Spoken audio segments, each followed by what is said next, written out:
नमस्कार दोस्तों, आज स्टडी ऑफिशियल में आपका स्वागत है। दोस्तों, दिल्ली के कथित शराब घोटाले में गिरफ्तार मुख्यमंत्री अरविंद केजरीवाल को मंगलवार को हाई कोर्ट से भी बड़ा झटका लगा। हाई कोर्ट ने न सिर्फ केजरीवाल की गिरफ्तारी बल्कि रिमांड को भी सही ठहराया। हाई कोर्ट ने कहा कि ईडी के पास पर्याप्त सबूत थे, इसलिए केजरीवाल की गिरफ्तारी हुई। हाईकोर्ट ने कहा कि ईडी ने जो सबूत जुटाए हैं उसे पता चलता है कि केजरीवाल इस साजिश में शामिल थे। वो एक्साइज पॉलिसी को तैयार करने में भी शामिल थे और उन्होंने आपराधिक आय का भी इस्तेमाल किया था। अदालत ने यह भी कहा दोस्तों कि केजरीवाल रिश्वत की मांग करने में भी शामिल रहे हैं। ईडी ने कथित शराब घोटाले में सीएम केजरीवाल को 21 मार्च को उनके आवास से गिरफ्तार किया था। केजरीवाल ने इस गिरफ्तारी को हाईकोर्ट में चुनौती दी थी। हाईकोर्ट ने उनकी याचिका को खारिज कर दिया था। हाईकोर्ट की जस्टिस स्वर्ण कांता शर्मा ने अपने 106 पन्नों के फैसले में कहा कि गवाहों के बयान से पता चलता है कि केजरीवाल एक्साइज पॉलिसी को तैयार करने में कथित तौर पर व्यक्तिगत रूप से शामिल थे और साउथ ग्रुप से रिश्वत लेने की प्रक्रिया में भी वो शामिल रहे थे। लेकिन हाईकोर्ट के फैसले से दो सवाल खड़ा होता है। पहला ये कि क्या अब केजरीवाल के साथ साथ पूरी आम आदमी पार्टी जांच के दायरे में आएगी, और दूसरा ये कि क्या अब केजरीवाल मुख्यमंत्री पद छोड़ देंगे। तो दोस्तों, सबसे पहले जानते हैं अपने पहले सवाल के बारे में। हाई कोर्ट ने अपने फैसले में साफ कहा है कि राजनीतिक पार्टी भी prevention of money laundering act यानी कि पीएमएलए की धारा 70 के दायरे में आती है, क्योंकि ये एक कंपनी की तरह ही लोगों का समूह है। इस टिप्पणी का मतलब हुआ कि अपने आदेश के जरिए अदालत ने राजनीतिक पार्टी को भी मनी लॉन्ड्रिंग कानून के दायरे में लाने की अनुमति दे दी है। इससे अब ईडी के लिए आम आदमी पार्टी को भी आरोपी बनाने का रास्ता खुल गया है। पीएमएलए की धारा 17 क्या है दोस्तों? पीएमएलए की धारा 17 किसी कंपनी की ओर से किए अपराधों के लिए सजा का प्रावधान है। ये धारा कहती है कि जब जब कोई कंपनी मनी लॉन्ड्रिंग करती है तो हर एक व्यक्ति जो अपराध के समय उस कंपनी का प्रभारी या जिम्मेदार था उसे भी दोषी माना जाएगा और उसके खिलाफ कार्रवाई की जाएगी।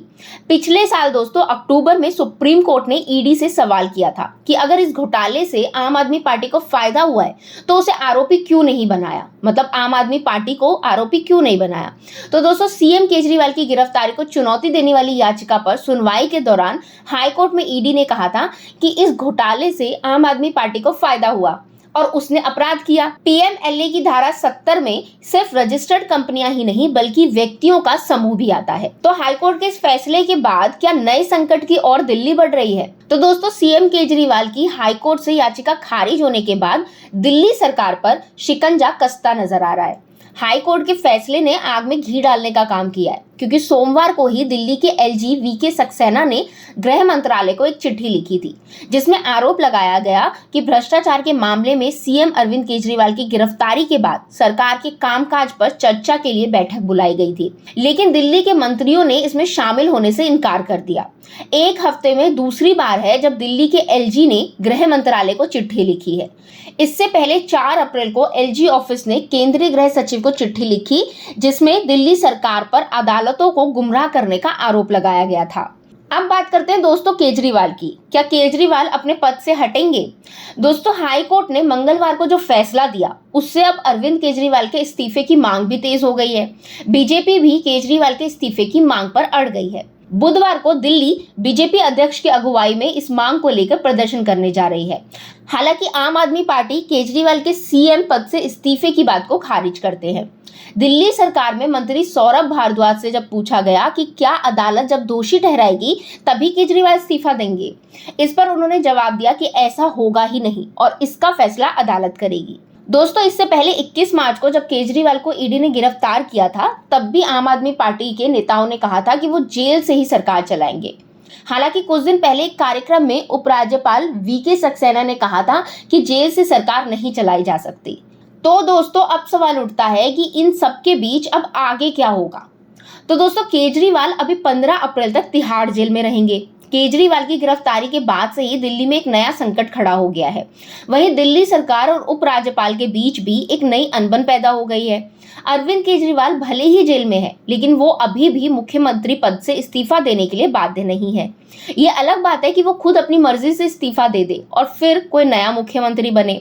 हालांकि अगर केजरीवाल इस्तीफा नहीं देते हैं तो दिल्ली में संवैधानिक संकट खड़ा होने का खतरा है, क्योंकि उनके जेल में रहने से सरकार के कामकाज में बाधा आ सकती है। इतना ही नहीं, अगर केजरीवाल पद से नहीं हटते तो उपराज्यपाल वीके सक्सेना दिल्ली में राष्ट्रपति शासन लगाने की सिफारिश भी कर सकते हैं।